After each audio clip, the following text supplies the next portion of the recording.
Permettre aux gens de faire le lien entre leurs émotions, leurs humeurs et leur niveau d'activité physique. Et en fait, il y a eu cette déconnexion. Moi, je suis tout à fait capable de voir mes humeurs évoluer quand j'ai un rythme un peu plus stressant. Je suis de nature optimiste, je deviens un peu plus pessimiste quand il y a un problème, donc tout pèse plus lourd sur mes épaules. Je suis de nature plutôt calme, je deviens un peu plus irritable, donc je sais que j'ai besoin d'aller m'aérer, pas forcément de faire du sport intensif, mais une bonne marche ou du vélo ou un peu de sport, voilà, je sais que ça va réguler. Donc c'est ma routine pour moi, comme m'alimenter, je sais que c'est aussi important pour moi.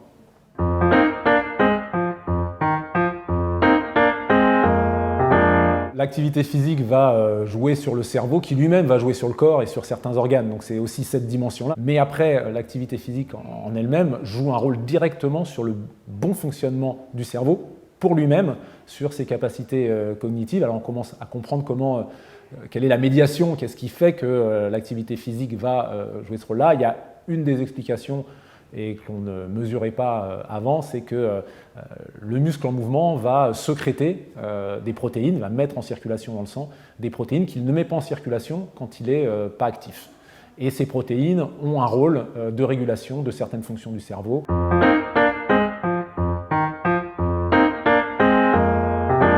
J'ai couvert les Jeux Olympiques de Pékin et j'allais courir assez tôt et je voyais des personnes âgées dans les parcs faire du tai chi ou du qigong. Alors c'est propre à l'Occident comme je dis, mais c'est peut-être encore plus vrai en France. Entre le corps et l'esprit, c'est un tout.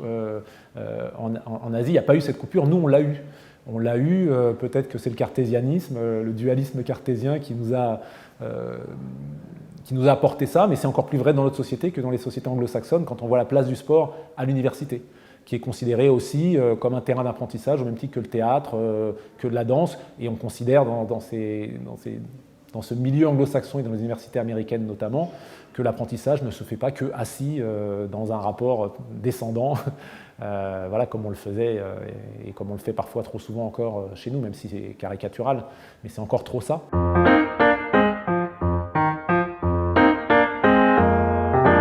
J'ai eu beaucoup de chance, j'ai pas eu de complications après, j'ai pas eu de problèmes moteurs, hein, donc j'ai eu juste des cicatrices et des fractures à gérer au niveau du visage. Après, le sport m'a sans doute aidé à avoir une cicatrisation plus rapide. On sait très bien qu'un sportif qui est entraîné, quand il se blesse, voilà, il a des processus de cicatrisation qui ne sont pas les mêmes parce qu'il a cette habitude à chaque entraînement de casser de la fibre musculaire. Et donc derrière, il y a des processus de réparation, d'oxygénation des tissus. Donc sans doute que pour la cicatrisation aussi de la peau, là où il y avait les lésions, et la cicatrisation osseuse, j'ai bénéficié de ça. Après, il y a des aspects psychologiques aussi, sans doute, qui m'ont aidé.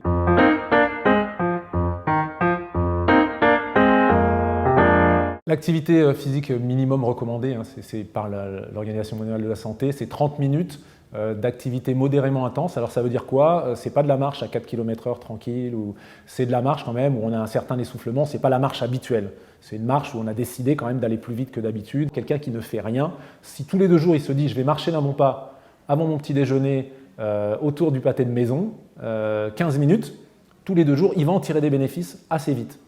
Parce qu'en fait, ce qui se passe, c'est que pour quelqu'un qui est très déconditionné par rapport à l'activité physique, eh bien, s'il fait les bonnes choses de manière régulière, même si ce n'est pas très intense, il va en profiter plus parce qu'il va passer de rien à un peu, mais qui sera déjà beaucoup.